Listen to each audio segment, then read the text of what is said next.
రోమిల్ రాసిన పత్రిక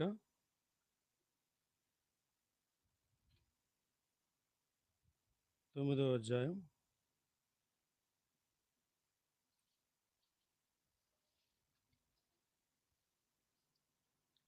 9వ వచనం కలిసి చదువుకుందాం. వాగ్దాన రూపమైన వాక్యం ఇదే, మీదటికి ఈ సమయమునకు వచ్చేదను, ఇప్పుడు షారాకు కుమారుడు కలుగును. ఇర్మియా గ్రంథం 32వ అధ్యాయం 40వ వచనం. ఇర్మియా గ్రంథం 32వ అధ్యాయం 40వ వచనం కలిసి చదువుకుందాం.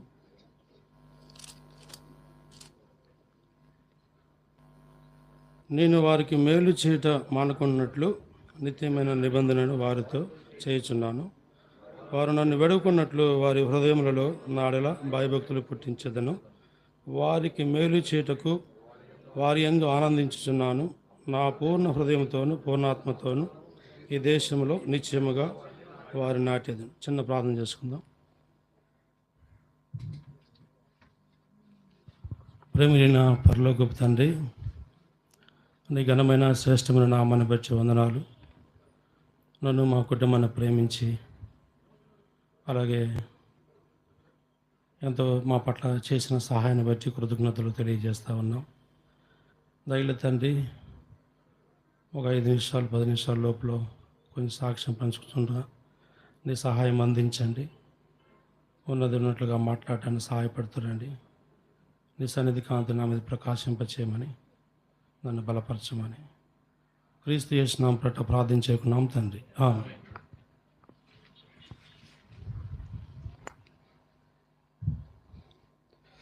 మా అమ్మాయికి 2020లో మ్యారేజ్ అయింది, డిసెంబరు 2020.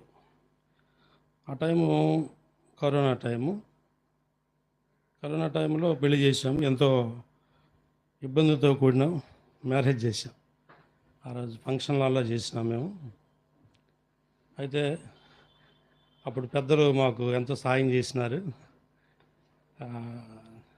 ఆ వివాహం విషయంలో అనేకులు రాగులతో వచ్చారు. తర్వాత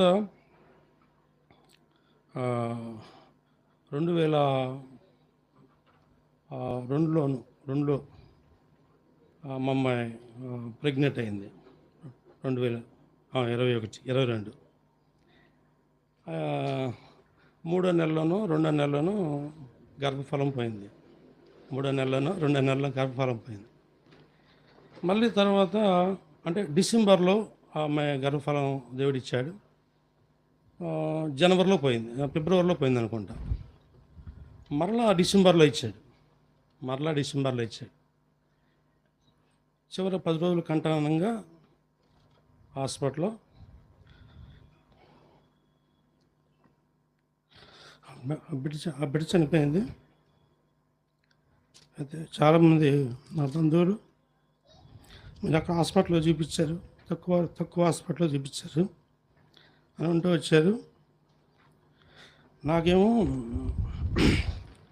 వ్యాపారంకి వెళ్ళాలని నేను విజయవాడలో చూపించలేక పద్దాకలా ఆ మంగళగిరి హాస్పిటల్లో చూపించాను. చాలా ఇబ్బందులు ఎదుర్కొంటూ వచ్చాను. అయితే ఏమండి పెద్దగా గొడవలు ఏమి రాలేదు, కానీ వాళ్ళు అంటూ వచ్చారు తక్కువ రేటు హాస్పిటల్లో చూపించారు, అందుకని బిడ్డను చంపేశారు అన్నారు. ఇక గత ఒక వారం రోజుల దాకా మాకు ఎంతో కుటుంబంలో కొంచెం నెమ్మది లేదు. అయితే దేవుని అడుగుతూ వచ్చా, ప్రభువా మమ్మల్ని అవమానపరుస్తావు మమ్మల్ని నువ్వు అంటూ వచ్చినాను. అయితే దేవుడు నాకు నా దినపాఠంలో మాట్లాడుతూ వచ్చాడు. ఏమంటే రోమిలు రాసిన పత్రిక 9వ అధ్యాయం 9వ వచనంలో మీదికటికి నీకు కుమారుడు అనుగ్రహించబడినని వాగ్దానం ఇచ్చాడు. అప్పుడు ఉదయకాలం నేను చెప్పినాను మా కుటుంబంతో, మా భార్యకి, నా పిల్లకి చెప్పినాను, అమ్మా మరలా కుమారుని ఇస్తాడంట, మనకి ఇబ్బంది లేదు, దేవుడు నాకు వాగ్దానం ఇచ్చాడు అని చెప్పినాను. అయితే నెక్స్ట్ ఉదయం పూట తిమోతి అని వచ్చాడు ఇంటికి. నాకు తెలీదు, నేను వ్యాపారంకి వెళ్ళాను. ఆయన కూడా ఇదే వాక్యం చూపించి రోమియోలు రాసిన పత్రిక 9వ అధ్యాయం 9వ వచనం వీళ్ళతో చెప్పి వెళ్ళాడు.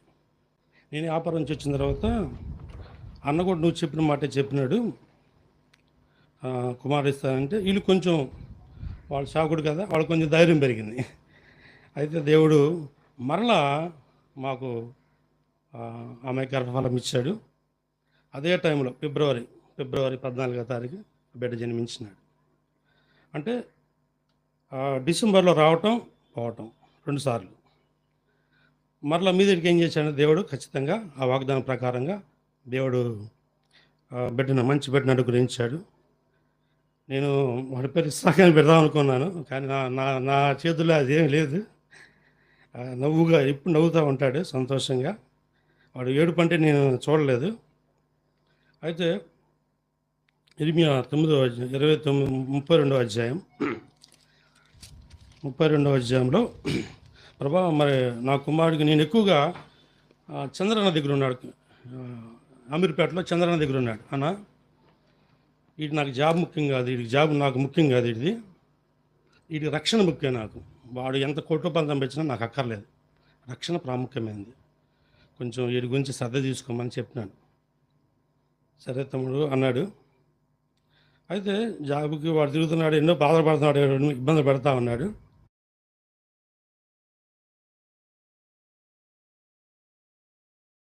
రోజు హఠాత్తుగా వాడు ఫుడ్ పాయిజన్ అయింది వాడికి.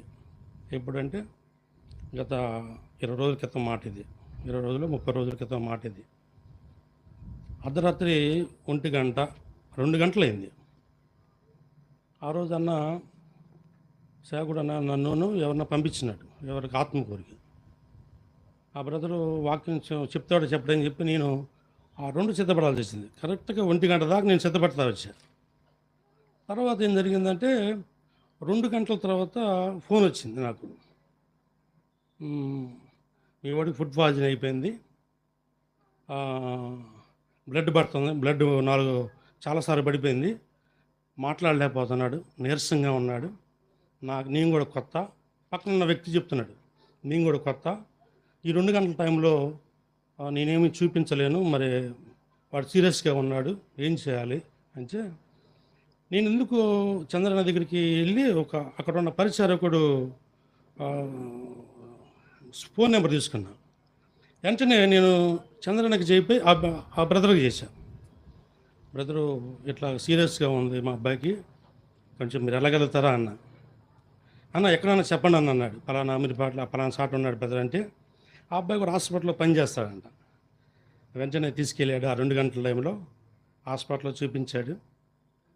తెల్లారిపాటికల్లా రికవరీ అయిపోయింది. రాత్రి అంతా ఇద్దరు ఏడ్చుకుంటూ వచ్చాం. ఆ అమ్మాయి ఏడ్చింది, నేను ఏడ్చినాను. అయితే రాత్రి దుఃఖం నన్ను, పగలు సంతోషం కలిగినని దేవుడు మాకు వాగ్దానం ఇచ్చాడు. అయితే వాడి జీవితం జరిగింది. తర్వాత ఉన్నట్టుండగా ఏం జరిగిందో తెలియదు నాకు.